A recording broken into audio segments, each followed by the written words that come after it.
we all realize that the world is now engulfed in. I want to interest you in is a Turkish scholar called Fethullah Gulen. Fethullah Gulen is a scholar from Turkey who has dedicated his life to promoting peace, love, and tolerance.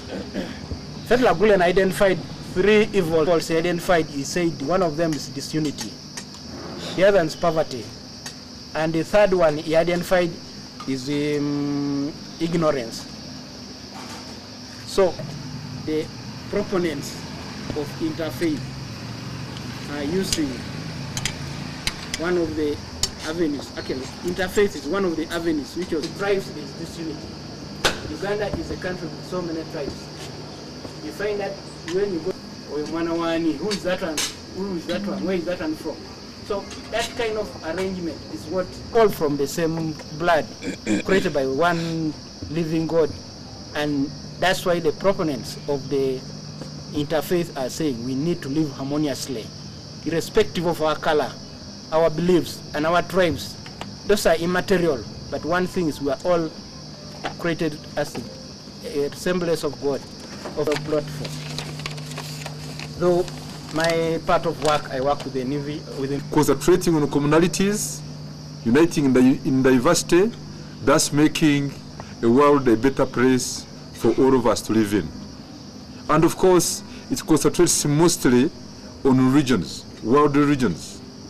How can people who are created by one God end up developing conflict, resulting into their belief? If it is Islam, it is your Islam, practice it dearly. If it is your Christianity, please practice it dearly. But at the end of the day, there are many issues that we need to concentrate on together. We need to breathe this air together, to eat the same food, to concentrate on building the nation, but not to be divided. So, Nile Dialogue Platform thought it was very important to concentrate on dialoguing rather than other methods of solving conflict, which can easily endanger and cause more trouble to the nation, to families, and of course to other communities. So, in brief, that is what we do at Nile Dialogue Platform. But for today, Nile Dialogue Platform has joined the whole world and respected the call from the Secretary General of UN, Ban Ki-moon, who was very clear and said he will support the idea that was put in place by King Abdullah II for having a week of interfaith, world interfaith harmony, and of course, it's on that note that we are here celebrating it. Thank you very much. Sincerity, love, respect, and with good intentions, without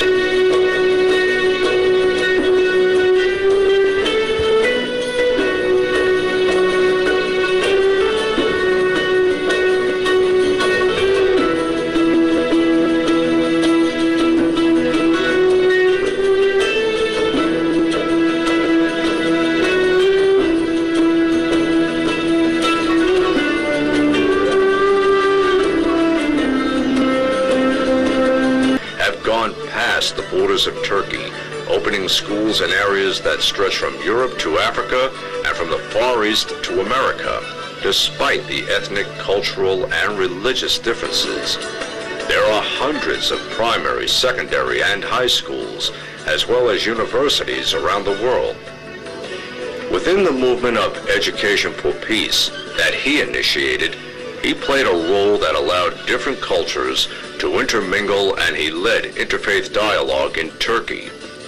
The fact that he based these interfaith dialogue activities on the Quran and the Sunnah, the basic sources of Islam, allowed for these activities to be embraced by a wide mass of people. Buddhist. The mentality change has gradually showed itself, and the ideas of Gulen have come true. Gulen's philosophy of dialogue has inspired many Turkish Muslims living in Turkey and abroad, and they have opened interfaith dialogue institutions that, in turn, have organized... Who practice their profession professionally, you can be sure the world will be informed. harmony and positive coexistence will be established. Development and endowment of values will be realized. I have not had an opportunity to greet you, my brothers and sisters, in the media fraternity. Good evening. Others are outside there in their own, making. But to know that today we are recorded as the first to open this week in Uganda on the first day of February, the year of the Lord 2013. This should be a mark in your lives. Actually, it is an historical event which should enter in your diaries that you are here today. Why do I say this? Because what we are advocating for is the yearn, desire of every human person, that we may live in unity, that we may coexist positively, that in spite of our differences, is it race, is it color, is it tribe, is it tongue, language, is it ideology, is it profession? All these are only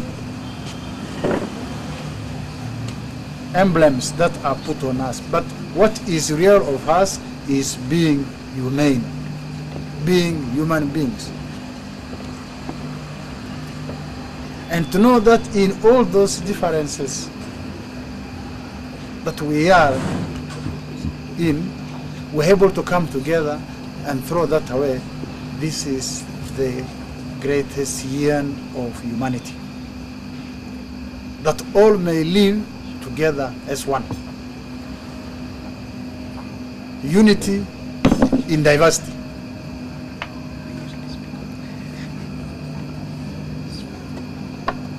If there was unity, even in our own country, Uganda, here, we would be sublime.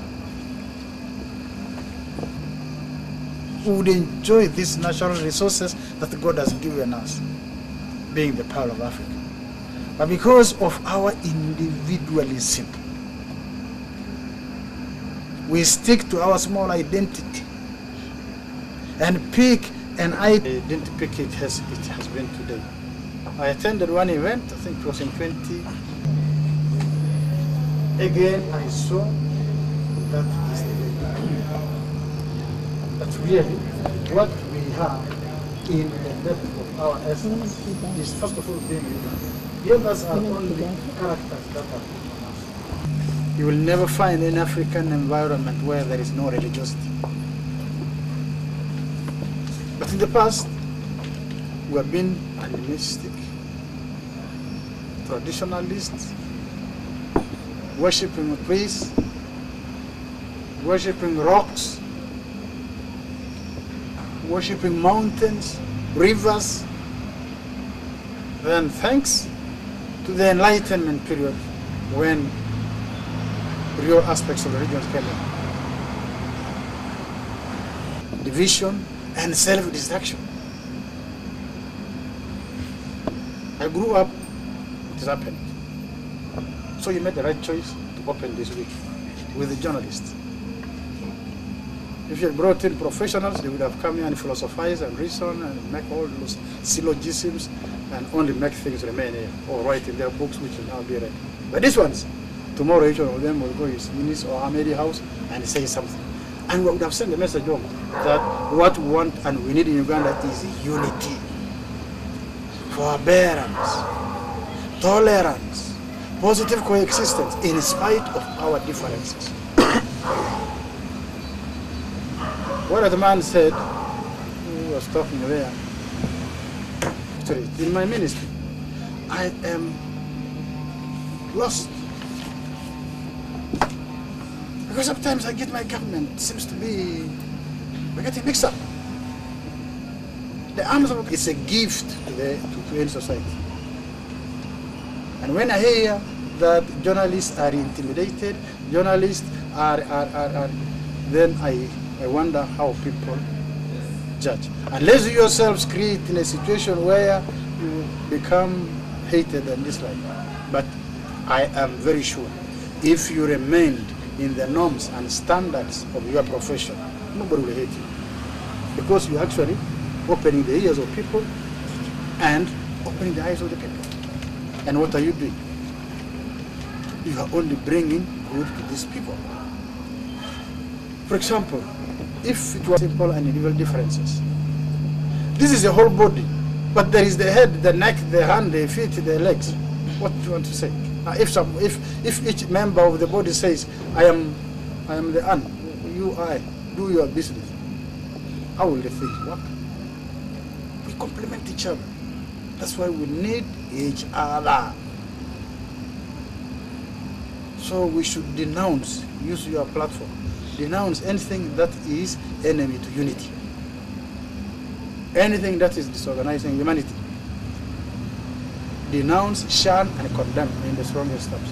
In that way, we shall live a good Uganda and be able to reflect a society, a world that lives in unity, in love, in friendship, forbearance, tolerance. And we shall all do a good citizen, a little bit